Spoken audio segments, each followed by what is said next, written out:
kids and the adults happy, Yes. this one. Chicken schnitzel, we've been talking about it all morning, and now we get to eat it. Yes, it is true, because I feel like this is the sort of thing where, as an adult, you want to have, like, a fancier version of the stuff that you love to eat as a kid. True, isn't This is a glorified chicken nugget. Chicken strip. It's a chicken strip. It's a big chicken strip. Yeah. And that's what I'm going to be showing you how to make today. So, the first thing you've got to do, you're ready, you're poised with the I'm napkin. going in. Go on, go in. The first thing you want to do is flatten it out. And the way that we do this, actually, isn't by cutting it. We want to use the whole breast. And so what you do, I've got chicken breast here between two pieces of parchment paper. Yeah. And a good, trusty rolling pin, just to work out maybe some of the negative emotions that I've got So this is throughout good the week. for the head as well as the stomach. Just a great little catharsis, and you're just gonna flatten this out, just work it out. And it's gonna... how thick has it got to be? Well, like this, what's in front of me. Yeah, well, so don't you want to get it nice and thin, not too thin. You can actually overwork it, and then, like, it'll disintegrate and break apart.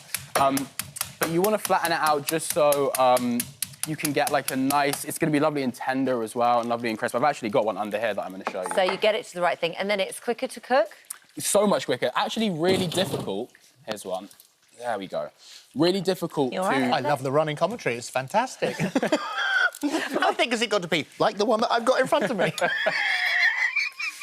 Oh, I'll zip it. I won't say anything. Because, no, I'm loving it. Keep it going. So, yeah, it's really difficult to undercook because it's so thin, right? And it's not in the pan for that long, but that's OK. You want just enough time to colour the breadcrumbs. But this is... I'm going to show you a process now. It's called paneing. Oh, I Which is didn't a know what it fancy word for breading.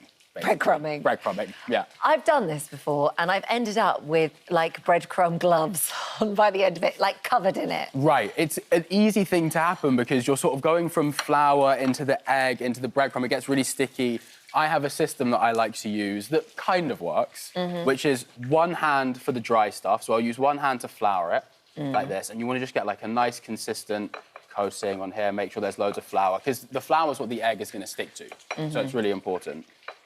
Get that covered, and then I can drop it into here. Is that just egg yolks? This is whole eggs. Whole eggs. Beaten up, yeah, Yep. whole eggs. And then I'll use my other hand so that I don't get a bunch of egg all over the flour. Oh, that's clever. And then once that's covered, that can go into here, into these lovely breadcrumbs. Straightforward or panko? Panko. Are they? And that's the secret. Oh. That's the big secret to getting it nice and crisp, is these are Japanese breadcrumbs, borrowed from... Have you ever had a katsu curry? Yeah. So there's so many variations of sort of breaded and fried meat in the world. You know, you've got chicken Milanese in Italy, you've got escalope in France, Schnitzel in Germany, and then katsu in Japan. And so I've just used these Japanese breadcrumbs because they're so light and crispy. We've got to point out, I mean, it sounds fancy, but this is actually really a very affordable dish, and they're not that expensive. No, not at all. No. So once it's gone in the flour, then into the egg sticks to the flour, breadcrumb sticks to the egg, and then it goes into your oil, and you're not frying it for that long, just enough to get a lovely golden colour over it, because like I said before, it's so thick. Yeah. It's not like a whole big, thick chicken breast. It cooks quickly. It cooks super quickly. What oil is that in there? So any oil that's good for frying, so vegetable oil or, Okay. you know, like... Not olive oil, then? Not olive oil. I try not to fry with olive oil. Olive oil is great for dressing, which is what we can move on to now. So just move that off of here. Is it true that you shouldn't get olive oil that hot, that it's not good for you if it gets really, really hot? All oil has a different... I mean, this is quite technical, but all oil has different burning temperatures. Yeah. And as soon as an oil reaches a temperature where it's too hot, none of them are that good for you. So when you're frying something like this, just look it up. Like, vegetable oil is a great option because you can get it to quite a high heat and fry stuff in it, and it's not going to get, you know, too hot or damaging. So I love to serve this, you know, borrowing from the Italians, like a Milanese, nice and simple with just some dressed rocket. So I'm going to make a little dressing here. Got some Dijon mustard. That can go in. How do you make your dressings at home? Out of a bottle that I've bought. Fair enough. I'm going to show you a really fun way that I love to do. There's a bit of vinegar, white wine vinegar, a little bit of honey. Pop it all into a jar, like this. Any old jar will do. Bit of honey in there. And some oil. And then, look at this. Just close it. This is proving to be the hardest bit. There we go. And And shake that's it up.